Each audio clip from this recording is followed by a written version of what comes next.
A lavanda. A lavanda, dessa qualidade de planta, é a que está mais chamando a atenção. Então, por exemplo, tem um apiário, um lavandário em Cunha, que ele vive de mostrar lavanda.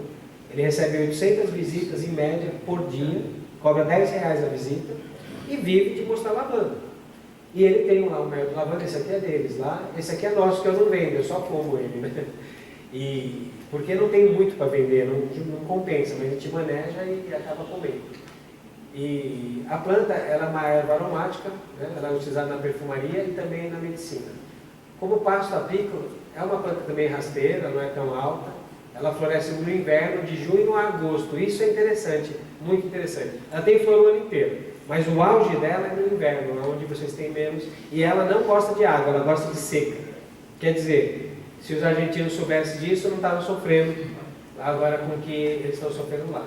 Então, ele começa timidamente a surgir no mercado. É fácil de fazer, porque como elas visitam muito, você planta a lavanda no alto, no morro, e põe as colmeias embaixo. Aí, como ela vai vazia pegar o pólen lá, ela volta, né? Néctar de pólen, então ela vai e volta, vai mais rápido. Então, ela, como se ela não cansasse, né? Ela vai procurar um lugar mais fácil. E chama muita atenção da abelha. O óleo essencial dela é um dos mais consumidos no mundo, serve para acalmar, dormir, tirar a dor. É essa planta aqui, né? E a queimadura solar, então a gente vende muito lavanda. É o que mais, de todos os óleos essenciais, é o que mais a gente vende hoje no Brasil, é o de lavanda. E aí a gente vê como o pasto apícola é fantástico, né? Para a abelha é como se fosse uma coisa próxima ao paraíso, né? Alguma coisa muito especial, espetacular. E olha quantas flores. Então essas que estão aqui, esses grãozinhos, eles já foram polinizados. A florzinha abre, a abelha poliniza e ela vira um grão e identifica a semente. Para conservar a semente, a planta faz o óleo. E aí o óleo fica como conservante de semente. Então quando a gente extrai, já tem bastante óleo aí na planta. Olha que bonito isso daqui. Hoje a gente era para estar fazendo isso aqui no estado de São Paulo e feliz da vida, né? Recebendo turista do mundo inteiro, vendendo mel de lavanda, fazendo óleo, perfume. Mas infelizmente só lá na França que eles estão ganhando todo esse dinheiro lá. Mas aqui a gente poderia fazer também. Essa aqui é nossa, é a lavanda lá de Monte Verde. Aí estava no dia de inverno também, para vocês verem como é que ela fica. Algumas ficam secas, mas fica muita flor. Então, nessa visão 360 graus, que a gente olha, dando uma rodada aqui nessas plantas, cada uma delas é um potencial. E cada uma delas cria estrutura, é um mundo por si só, né?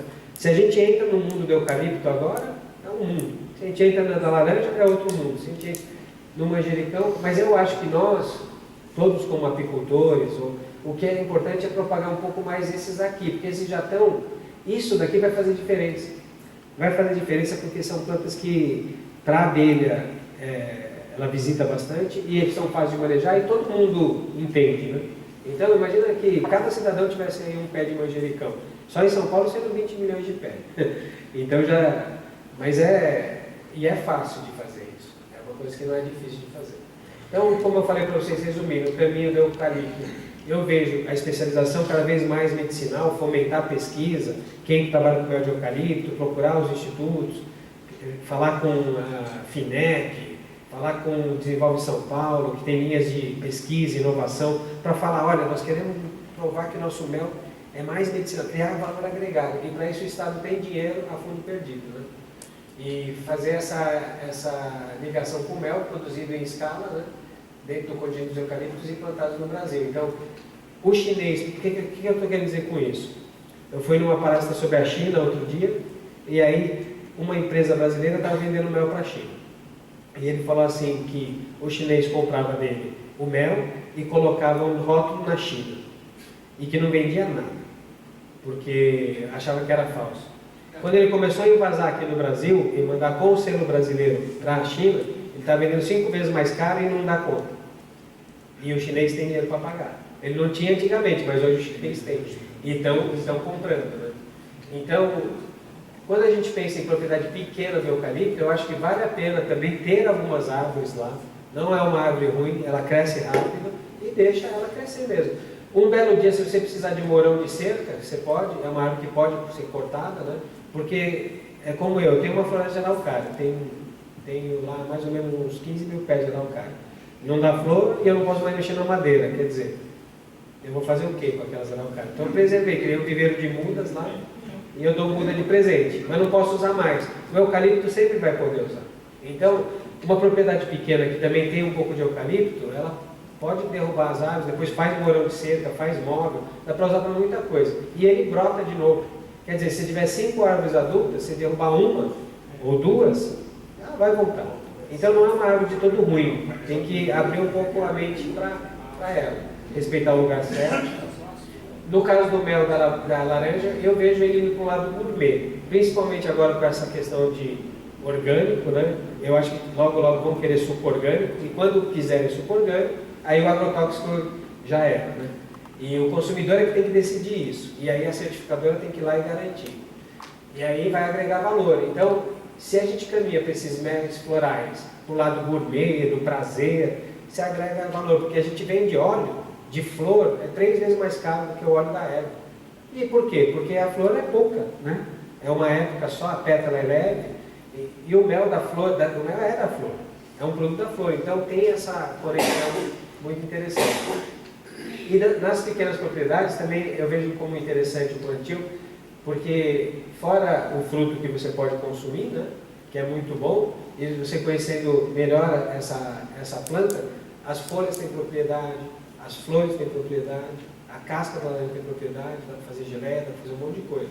Então a planta, o universo da laranja, para uma pequena propriedade, também enriquece ali as questões, né, da pequena propriedade. A lavanda é uma iguaria, vai servir também até para presentear, então dá para vender caro.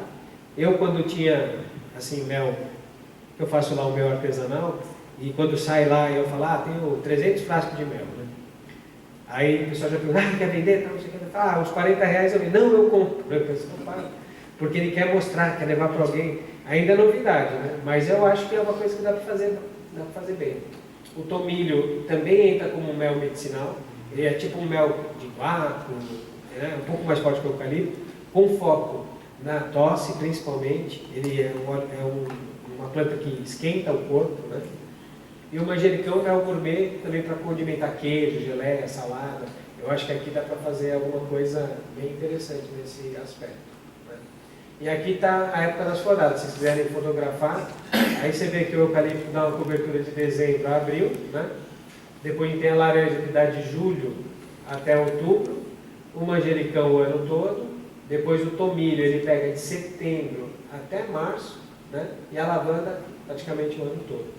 Então, com uma composição dessas aí, você vai ter pelo menos um bom pasto apícola, né? Uma área que elas podem utilizar, e isso vai fazer.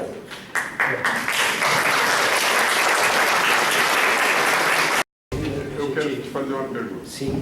A laranja, a gente sabe a vantagem da polinização pela abelha. E o eucalipto? Qual é a vantagem do produtor de eucalipto a gente colocando as abelhas lá? Então, o que eu poderia argumentar? Que na laranja chega, a produção vai aumentar de 15 a 30%. Mas o eucalipto? Então, veja bem, no eucalipto a abelha não vai fazer muito bem, fora ser um grande pasto, que ele não reproduz pela semente, né? Mas você tem que imaginar uma coisa, eu vejo assim, todas as plantas, elas têm um polinizador que vai nelas, né? E a planta quer se sentir útil. Eu vejo como uma forma saudável existir os polinizadores e as floradas. É como uma pessoa que você poda ela e não deixa ela florescer, ou não permite que ela se reproduza, assim por diante. A planta, ela precisa para a saúde dela. Você não vai ter uma comprovação científica, mas você vai ter, por exemplo, uma madeira de melhor qualidade, uma copa muito mais harmônica, flores. Porque o trabalho do polinizador, imagina que aquela flor vai e não tem abelha lá. Então ela não serviu para nada, não aconteceu nada. A planta vai deixando de florir, ela vai secando, vai ficando mais fraca. Então, para uma saúde e uma harmonia, é necessário que o polinizador faça o trabalho dele, que a planta consiga executar o ciclo dela. Porque se ela não executa o ciclo dela, ela também fala, opa, aqui não tem o que reproduzir, né? E eu acho que as coisas funcionam mais ou menos assim. Para o proprietário não tem nenhum. Eucalipto feliz. O que eu vejo é que, assim, por exemplo, o que poderia ser feito com o proprietário, se for isso, é falar com ele, falar assim, ó, deixa aqui tantas e 5% do meu componente já faz. Eu acho que é essa a vantagem. Mas tem um aspecto, só para completar, professor. Hoje você tem a Fibria com um projeto social violento, abrindo as fazendas para os apicultores, né? Ainda falta acertar um monte de detalhe, mas acontece. Nós já respondemos aqui para a Eucatex. A Eucatex liga para cá dizendo como é que está a cotação do mel, do balde. Custa tanto. Vocês estão produzindo? Não. Nós recebemos em pagamento 1 quilo, 2 quilos, 2 quilos e pouco por colmeia que o apicultor levou. E o apicultor vai pagar ou em mel ou vai pagar em dinheiro. Quer dizer, eu acho que ninguém vai ficar chateado em receber dinheiro, né? Então, se essa floresta parecia morta, vamos dizer, não é uma floresta que... mas ela não é morta. Ela tem... Acho que hoje nós aqui aprendemos muito, né? A gente tinha uma certa resistência com o eucalipto, sabemos da importância do pasto apícola com o eucalipto, que é um dos principais que nós temos aqui no Brasil, mas hoje tem essa questão também, quer dizer, o reflorestador, ele ganha dinheiro se ele deixasse. Hoje, logicamente, tem um eucalipto para celulose que é cortada com 4 anos e rapidamente só aqueles palitos. Mas tem muita coisa ainda. Eu estive, numa época, numa fazenda da Eucatex, que já foi cortado diversas vezes, já estava espaçado. Impressionante a florada, né? Você batia o galho assim, enchia a mão de mel.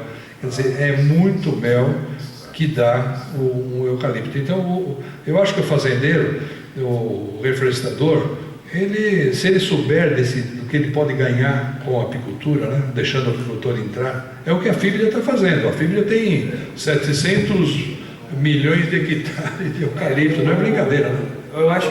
Estou com um projeto na Gerdau para fazer o mesmo projeto com a Fibria. Eu vou fazer com a Gerdau. Com a Gerdau. E que área eles têm a Gerdau? É coisa louca. Então, eu queria só falar uma coisinha ainda desse tema que eu acho que pode ser vantajoso, né? A Pacam é estado de São Paulo, certo? Sim. Então, o estado de São Paulo ele é um estado bem desenvolvido, assim, bem aberto à conversa. Se a gente via a Pacam consegue dentro do estado de São Paulo criar um selo, por exemplo, de produtor de eucalipto, amigo das abelhas, vamos dizer, o que ele tem que fazer? Tem que deixar a planta espécie tal crescer tanto. A gente consegue criar alguma forma de controlar aquilo e esse selo ele fica igual um FSC, sabe, alguma coisa minimamente certificada, que não é tão custoso nem para ele nem para o outro lado, mas que é um benefício na cadeia produtiva, que ele fala, não, eu sou bonzinho, eu faço parte do conjunto. Então, isso contamina os outros e cria um diferencial para ele na hora da venda. Que não necessariamente pode ser dinheiro, mas pode ser o prestígio e que vai ter um benefício social também. Então, existe muitas entidades hoje, organizações que são especializadas nisso. Se a gente leva uma ideia dessa em conjunto, eles conseguem implementar, porque eles também precisam desses caminhos. Mas eu acho que o que a gente tem que fazer é prestigiar muito a pessoa que é amiga da abelha e amigo do mel. Ele tem que se sentir como um herói, um amigo, um bonzinho, mas de verdade mesmo e dar condições para isso. Porque eu acho que esse que é o caminho que vai fazer as pessoas se dedicarem a isso. Eu tenho o case do Laranjeiro, eu não sei o ano, eles exportaram suco, isso nem apareceu na mídia, para os Estados Unidos, e o suco voltou todo no agrotóxico. Hoje a bandeira deles, pelo menos os que eu visito no interior de São Paulo, É sem agrotóxico. olha, eu tenho abelha na minha área. Então já a porteira está abrindo. Isso, é isso que eu acho, é isso mesmo que eu acho que a gente pode fazer esse papel. Agregar a abelha à imagem da empresa. Tem um grupo lá que eu como, a Fênix, eles me avisaram que eles iam pulverizar com avião e iam me avisar. Eles cancelaram, fizeram pulverização Daquele jeito. Para não afetar a abelha. Tradicional. E se a gente, outra coisa, a gente pega esses órgãos, né, a Pacam teria essa força de chegar num órgão desse de pesquisas socioambientais e tal, e pergunta qual que é a diferença de ser feito à mão no custo econômico. Eles vão chegar num resultado que não vai valer a pena fazer. Não, vale. O custo é muito menor se for porque Mas, você falou que a propriedade de laranja é mais controlado. mas é grande que você nem imagina. Você e nessa questão olha o horizonte assim, nessa questão da pulverização, acho que o professor colocou muito bem nessa questão do emprego, né? Quer dizer, está se colhendo. Hoje, nos Estados Unidos, lá o Trump tem todo aquele problema do desemprego e aquilo está dando em água de batata porque eles mecanizaram tanto que não tem mais os empregos. Não existe mais o emprego, não é verdade? Então, ele está, precisamos arranjar tantos milhões temos desempregados, só que a mecanização está de tal forma que eles não têm mais aquele emprego. Então não adianta, o fulano não tem onde trabalhar porque ele é especializado naquela área. E voltando agora para mais um assunto desse de tecnologia, eu vi uma reportagem que a China tinha liberado o espaço aéreo para uso de drone em serviço de entrega. É lógico que hoje você não vai conseguir abrir a janela e um drone te entregar, porque não tem toda a tecnologia, mas a partir do momento que ela abriu isso, vão desenvolver. Quer dizer, aquela pessoa que fazia entrega, hoje ela não vai mais fazer, mas vai fazer um drone. Então, é um outro engenheiro tecnológico que vai ter emprego. e tem uma... Então, tem que criar todas as camadas. Tem um estudo para pulverizar por drone, porque ele... Seria mais preciso. Não afeta tanta...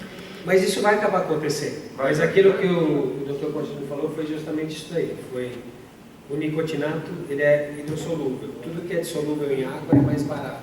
É fácil. Então alguém achou a fórmula mágica. Só que é tóxico. E isso foi na água e... mistura na água e pulveriza. Depois volta para nós de novo. Volta. É muito ruim. Não é? É muito ruim. Essas audiências públicas que nós temos trabalhado, o que a Defensoria Pública apresenta, contaminação de água, é coisa louca. Que vai pelo solo, vai pelo lençol freático, vai tudo. Todo mundo está afetado. Outra coisa interessante que eu acho que bastante, essa questão do manjericão, que a gente sempre tem colocado nos cursos, né, pessoal? O que eu posso fazer para melhorar o meu passo apícola? Planta manjericão. Né? Nós temos falado isso há 30 anos, né? Planta manjericão. Logicamente que numa propriedade e um quadro, né, um hectare, tem que ser um quadro fechado, porque as abelhas gostam de trabalhar em área fechada, ela não gosta. Faz a diferença no mel. Um pé aqui, um pé lá, quer dizer, então bate com o que está sendo colocado, quer dizer, hoje tem o Atala aí, tem esse pessoal todo aí que está desenvolvido bastante, e eles estão trabalhando muito com mel de abelhas nativas também, que são bem diferentes, né? Então essa questão culinária já está acontecendo, não é? E na questão do mel, e a questão de agregar valor, né? Quer dizer, você conseguir vender um produto. Eu lembro que lá em 1990, quando o Zé Alexandre foi para a China vender a própolis brasileira, ele vendeu a própolis verde de Minas Gerais e aquilo até hoje. Né? Se fala na própolis verde e a própolis, se você for analisar, toda ela é praticamente igual. Né? Mas a própria ele conseguiu. Criou a marca. Criou a marca. Nós fizemos a Lavanda Brasil, porque a lavanda também era francesa, né? Aí nós criamos a marca Lavanda Brasil, que tem um cheiro diferente, para diferenciar logo de cara. E agora ela vem subindo no mercado, porque como tem o benefício, a pessoa acha. E as pessoas, hoje o que elas gostam? Sentir. Sente o cheiro, sente o gosto e tal. Então, se você cria experimentação e dá a informação, ela leva essa informação e propaga. Como esse chinês fez com o próprio esgueiro. Então, às vezes, a gente tem que ver quem tem um pouco de manjericão, tentar fazer um projeto, executar uns métodos, e aí nos eventos levar e falar, olha, isso aqui é mesmo que não exista, mas para fantasia. É um trabalho que tem que fazer. Para agregar valor. Né? Pessoal, esse livro Técnica da Aplicação, nós temos na Pacame, e é uma verdadeira, é a universidade do uso da essência, né? do óleo essencial, né? Que aqui tem tudo sobre a questão da utilização de óleos essenciais. Hoje se vende aí a 70, 80 reais e nós temos ele aí por 60 reais. Então quem quiser depois fala com a Luzia e pode adquirir ali. Alguma pergunta mais, pessoal? Vamos ainda... Temos ali uma pergunta. Deixa eu perguntar lá que ele estava. Lá atrás tem uma pergunta? Pode falar. Mas tem um porém. Só que a Suzano começou com um projeto de fazer eucalipto transgênico, onde corta por 4 anos. Isso é preocupante, eu achei. Por isso que eu disse que se cria um regulamento para que um percentual não seja cortado para floradas e assim por diante. Porque aquela madeira vai poder utilizar depois numa outra forma, não para celulose, mas para outras atividades. Então ele não perde, né? E assim as abelhas teriam. Então, às vezes eles podem estar dispostos a ceder 1%, meio por cento que seja, de uma área grande. É suficiente. Não faz diferença, porque enquanto você deixa 1% de uma madeira de corte de 4 anos, né, a metragem cúbica que você vai ter depois da mesma árvore com 15 anos é a mesma. Você não perde madeira. Não é toda a floresta que é cortada com 4 anos, mas hoje em dia com essa Deixa eu só falar uma coisa. Eu conheço a Suzano também, né? O Parque da Neblina, ali nessa região da Serra do Mato. Não, é o seguinte, a Suzano que eu falo não é essa região da... Aqui é a SPU. A SPU fica lá em Salto Pirapora, São Miguel Arcanjo, toda aquela região aí. Entendeu? Ali tem a Fibra, tem a Eucatex, tem várias empresas, entendeu? Sim. Então, essa aqui não tem um projeto. E tem a SP2. Certo. Não, então, essa daqui... Não tem. Sim, então, mas eu vi lá uma coisa que era bem interessante. Eles estavam plantando eucalipto, estavam desenvolvendo uma máquina que abria o eucalipto dentro da floresta. Eles estavam desenvolvendo dentro da floresta, e dentro da floresta de eucalipto, o eucalipto dentro de uma floresta normal, e dentro dessa floresta de eucalipto da floresta normal, o palmito jussara. E todo mundo integrado. Eles estavam tentando explorar ao máximo o que daria para fazer o recurso de uma área florestal. Então, são empresas que têm uma força muito grande como exemplo positivo para fazer valer, às vezes, na frente a uma discussão. Fala assim, olha, essa empresa tem isso daqui, certifica lá fora, faz isso, faz aquilo. Tem todo esse problema, por que vocês também não... Né? Já que vocês...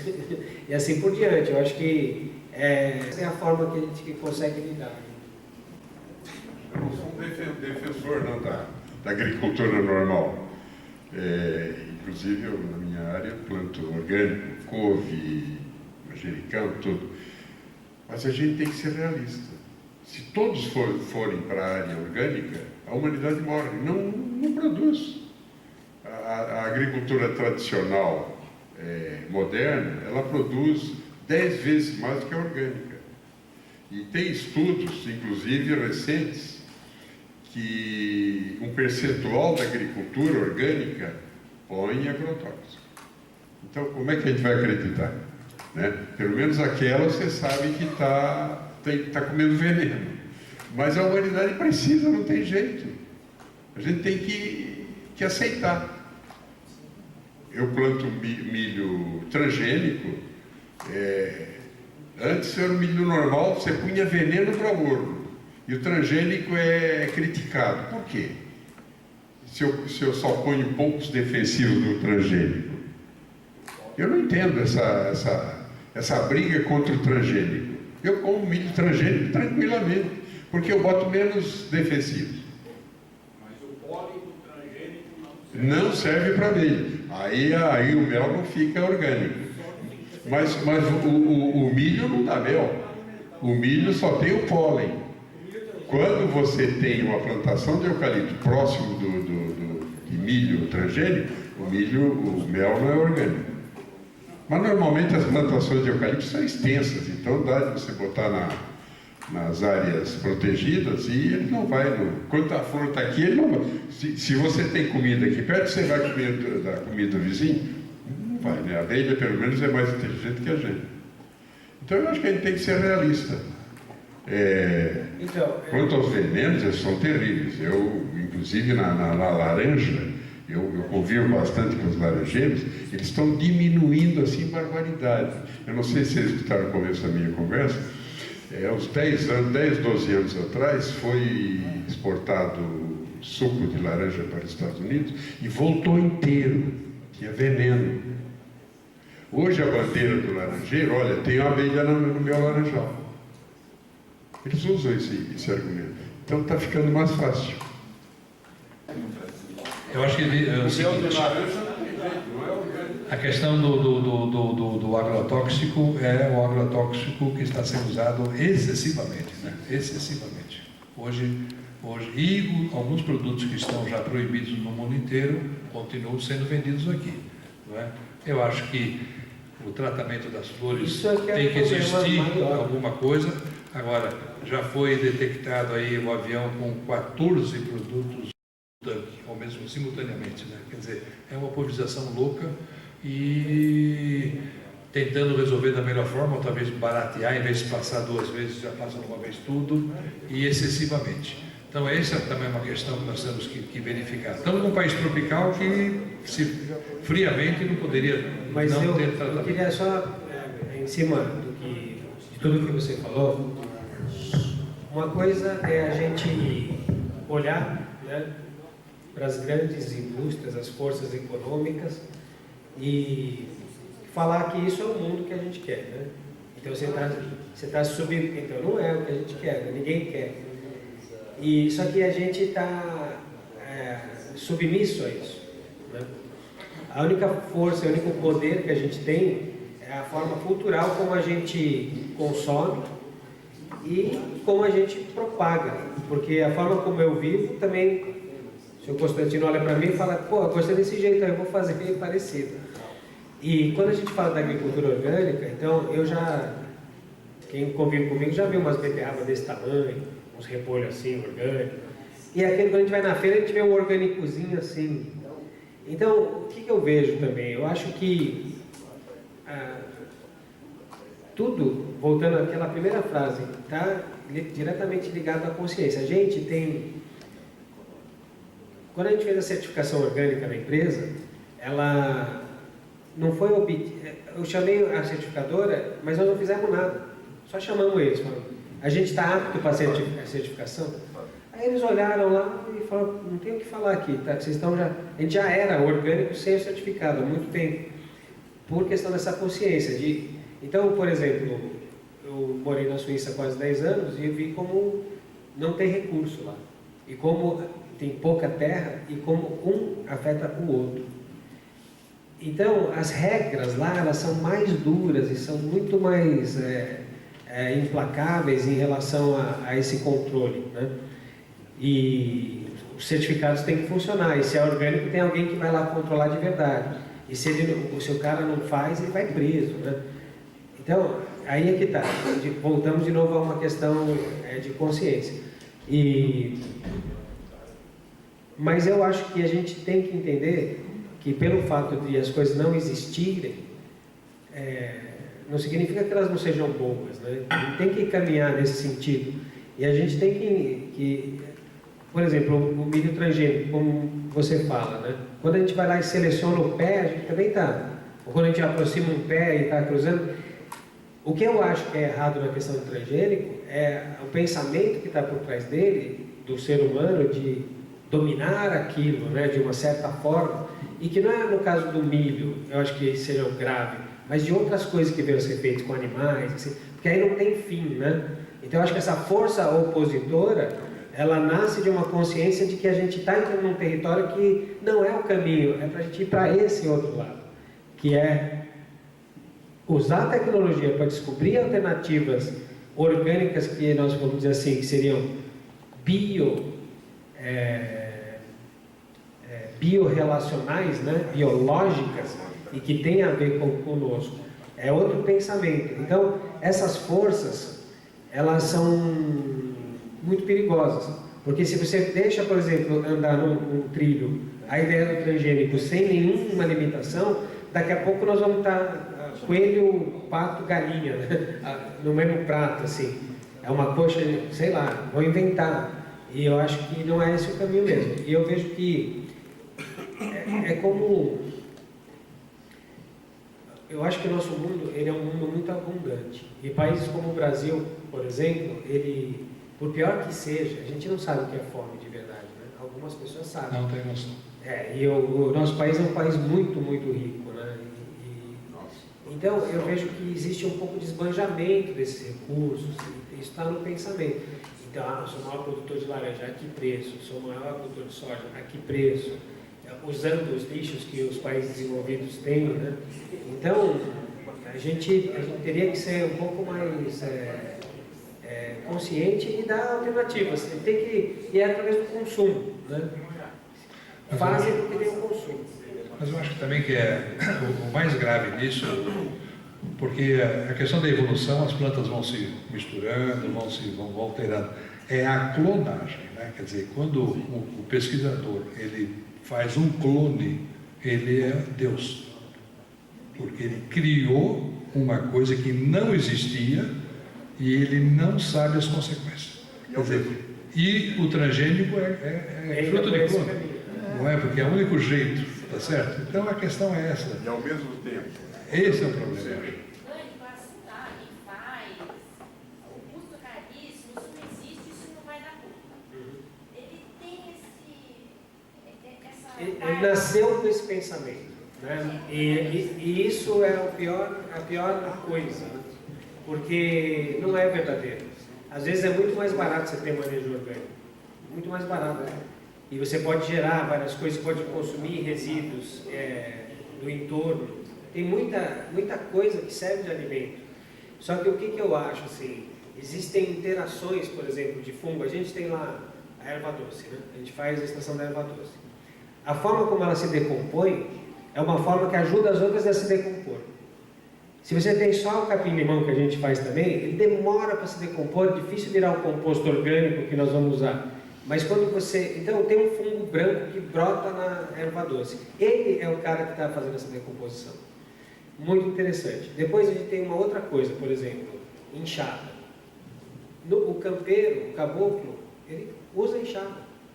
Só que a enxada no terreno acidentado, chove, o que ela faz? Leva solo. E toda vez que eu venho batido nessa tecla com toda a minha equipe, há muito tempo tentando fazer, e sempre que tem oportunidade eles vão com a enxada, né?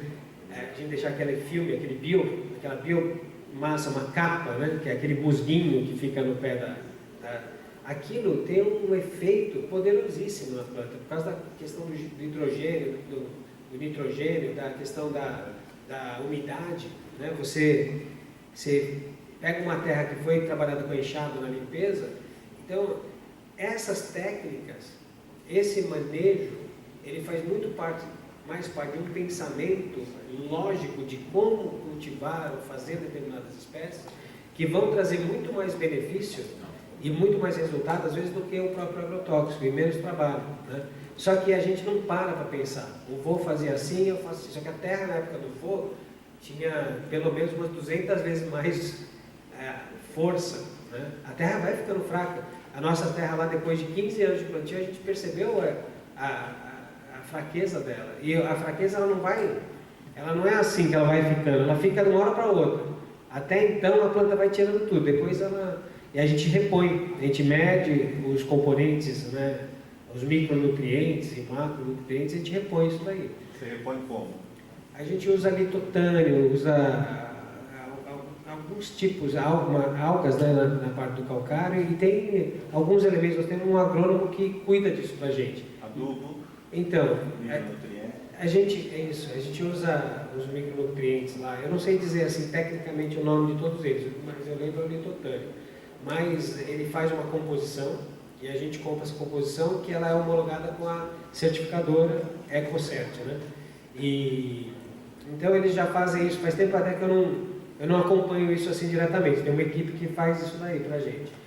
Mas eles medem isso daí, né? E é vantajoso lá.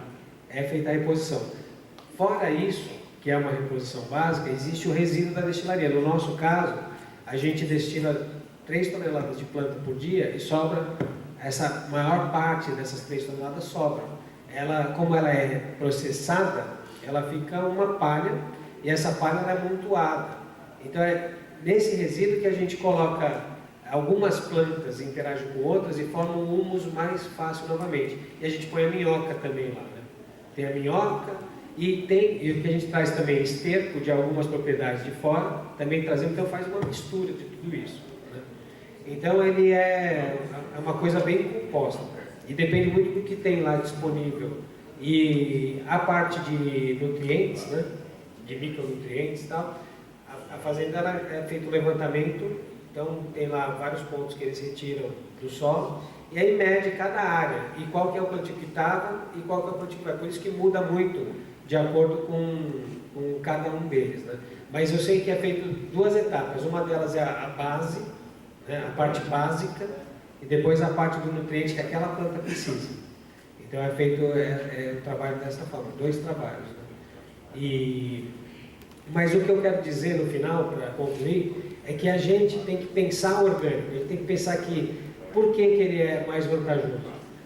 Pela questão da origem, né? Então, se você vê esses agrotóxicos mais pesados, são a origem de petróleo, são moléculas sintéticas, são coisas de petróleo, ou resíduos de algum tipo de indústria, que gera isso, né? Que gera esse defensivo agrícola, como eles falam, ou tem alguma interação, né? Porque se ele for natural, aí já não compensa por causa do manejo. Mas é justamente esse maior trabalho que gera emprego e é o maior trabalho que gera técnicas. Então, eu acho que a gente tem que usar a nossa cabeça para pensar de forma diferente. E não adianta, porque assim, o proprietário, né, de um terreno, se ele é herdeiro e o pai tinha contato com o campo, agora ele herdou um pedaço de terra, ele vai lá ver e não sabe o que é uma enxada, e aquele trabalhador que está trabalhando lá, está lá, vamos dizer, num terreno mais acidentado, e ele está carpindo, e ele está afetando o solo, né? Então vai vir a chuva, vai levar esses nutrientes embora, o solo vai ficando pobre, pobre, pobre, até que chega uma hora que não tem nada. Então, tem que levar esse conhecimento, tem que levar como manejar essas situações, como utilizar essas biomassas disponíveis, os bichos que estão aí. Olha o Ceasa, por exemplo, isso daí vai para debaixo da terra. Mas o Ceasa leva toneladas de material orgânico, de resíduo, e que vai desde resíduos animais, né? Por exemplo, ossada de peixe, e assim vai, tudo isso, que isso é extremamente benéfico para a terra, utilizaria muito bem esse material. Mas quem processa isso? Quem que está utilizando isso? Mas são toneladas, né? E que não estão sendo utilizados para nada. Então é esse que é o pensamento hoje que enfraquece. O orgânico é difícil, aqui é mais fácil, é lógico, é muito mais fácil entrar numa loja, comprar um potinho, do que você ter que pensar como que eu vou manejar a biomassa disponível aqui na minha região. Porque o pensamento orgânico, ele envolve também o deslocamento. Quanto que eu vou andar de carro para fazer qualquer coisa? Então, por exemplo, vamos dizer que tem uma empresa que vai explorar a Amazônia, tudo orgânico, mas para trazer ela vai usar caminhão cheio de diesel. O benefício não justifica. É um exemplo só, né? Então, o pensamento, a gente tem que ter... O Brasil é um país muito grande, a gente tem que pensar em micro-regiões, setores, e tem que desenvolver essas regiões com os recursos que eles têm lá, para que o recurso seja aproveitado, senão não adianta. Falta uma unidade, né, de pensamento. E essas unidades, elas têm que vir das entidades que são feitas para isso, né? Embrapa, Casa de Agricultura, tem que vir do Ministério. Mas se o Ministério, por exemplo, da Agricultura tem um político e não tem um técnico, esse político é igual ao proprietário que não entende nada de terra. Não vai... Então, aquelas pessoas que estão no comando, elas tinham que ser obrigatoriamente técnicas da área, e ter os respectivos técnicos, né? Então já começa de cima para baixo. E aí você tem o que? A adulteração, porque depois que tem o selo, o supermercado quer, e o consumidor acostuma, e aí por algum motivo choveu, ou não tinha, ficou pequeno, aí a pessoa vai lá e dá um jeito e coloca. Aí é que entra o problema, né? As certificadoras, elas são punitivas ou elas orientam? Qual a posição que você tem sobre as certificadoras? Olha, conosco, o que eu posso dizer é que eu acho que eles são despreparados, de verdade. Economicamente pensando, teriam soluções muito mais modernas e não existem. E aquela regra está lá, que é a mesma regra que eu estava falando. A gente carpe assim desde que o nosso avô fazia. Então, quem criou a certificação, ele teve que cumprir um protocolo tão grande, e hoje a gente já tem... Então, por exemplo, vamos dizer que a gente faz lá água de lavanda, que vai para a indústria cosmética. Não existe um conservante hidrossolúvel que conserva a água que tenha aceitação à certificadora. Aquela aceita tem que usar o ácido cítrico, que não tem nada a ver com a história, para poder diluir na água. E aí você estraga o benefício daquela água, entendeu? É isso que eu digo. Então, ela é punitiva, sim, porque ela vai te punir, porque ela não te ajuda a ser orgânico também. Ela entra numa categoria de também criar dificuldade. E aí que as pessoas desistem. E não é barato. Não é barato e não tem a solução. Então eu vejo assim, uma certificação orgânica, ela poderia ter níveis, que ela vai ceder em alguns aspectos para que economicamente se torne viável e a pessoa possa se desenvolver. Então eles já jogam a criança junto com a água do banho fora quando eles já não têm uma solução. Se eu sou uma certificadora e você tem interesse orgânico, eu já tenho que ter a solução, senão eu não devo te certificar, né? E quando eles não têm a solução, aí é ruim. Então falta muito conhecimento. E Outro problema, por exemplo, de certificação, eu vendo meu mel para a Pacane, ela tem que fazer a minha certificação. Se eu vendo para você, tem que fazer a mesma certificação. Todo exportador, se quiser vender mel orgânico, ele tem que fazer a minha. Uma só não serve. Não serve, cada um tem que fazer. porque a certificação, ela não é do produto, ela é do processo. E é do Normalmente é isso, é todo o processo. Porque em algum lugar. Por que eu tenho que ter a certificação? Porque eu posso comprar de você 1 tonelada e posso comprar dele mais uma. E aí eu aproprio-me da dele que não tem nada e ponho os teus selos. É por isso. Então é um processo de controle. Agora, é um sonho, né? Ainda é um sonho ter um mundo, mas a gente tem que ver o seguinte: se você vai no sacolão, no supermercado, já tem uma prateleira. E não tinha antes. Exato. E esse é o embrião. E agora tem que melhorar aquilo. Aqui tem a feira do orgânico. Aqui tem a feira do orgânico. É difícil, né? Mudar um hábito, né? O seu colega certificou 2 apiários. Lamentavelmente, nós temos um problema de horário aqui no parque agora, o que nos prejudica bastante, né? Porque antes fazíamos a reunião a partir das 8. Agora estão mais, né? Ano político, eles não estão expulsando a gente, mas quando não é ano político, quando é 8 horas em ponto, começam a tocar o... Eu estou com o meu carro no estacionamento, eles falam para ele ir embora. Apitar. Vou agradecer então aqui todo mundo, né? Eu agradeço vocês. Vou deixar aqui meu contato, se vocês quiserem falar comigo aí depois. Deixa eu deixar só ali. E quero registrar também a presença de alguns alunos do último curso, né?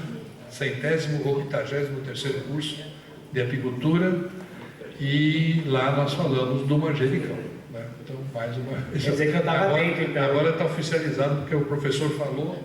Obrigado. Estou tranquilo. Eu acho que vale muito a pena.